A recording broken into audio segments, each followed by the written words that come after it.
ఏం చేసింది మాకు కొండ సురేఖ? ఏం న్యాయం చేసింది? ఫస్ట్ సారి గెలిపించినప్పుడు ఆమె ఇంటికి పోతే అన్నది కదా, ఏమేమి 300 ఇచ్చి నేను ఓట్లు తీసుకుంటే మీకు ఓట్లేస్తే మీకు గవర్నమెంట్ జాబులు కావాలనే మనిషి 300 బయటికి నడువులని కుక్కలను పెట్టి ఎలగొట్టింది. మేము మనిషి అయినా మేము నీతి తప్పలేదు. ఈసారైనా మమ్మల్ని గెలిపిస్తే మా పిల్లలకు జాబులు ఇస్తారని ఆశతోనైతే ఏది లేదు. విన్నావా? ఏది లేదు. అందులో కూర్చుంటేనే ఏందని చిట్టెలో కొట్టింది.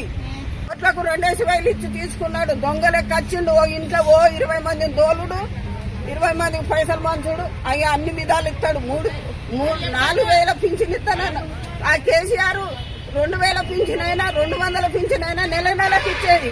ఇప్పుడు నెలల్ని 2వ నెలకు వచ్చినాక పింఛన్ ఇస్తాడు. ఆ 2,000 కేసీఆర్ 2,000.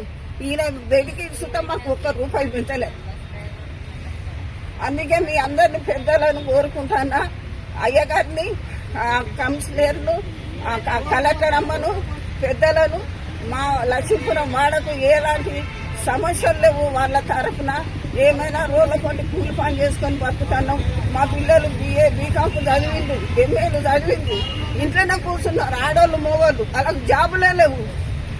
ఏం చేయాలి? చచ్చిపోవాలా? చెప్పుండి ఏం చేసి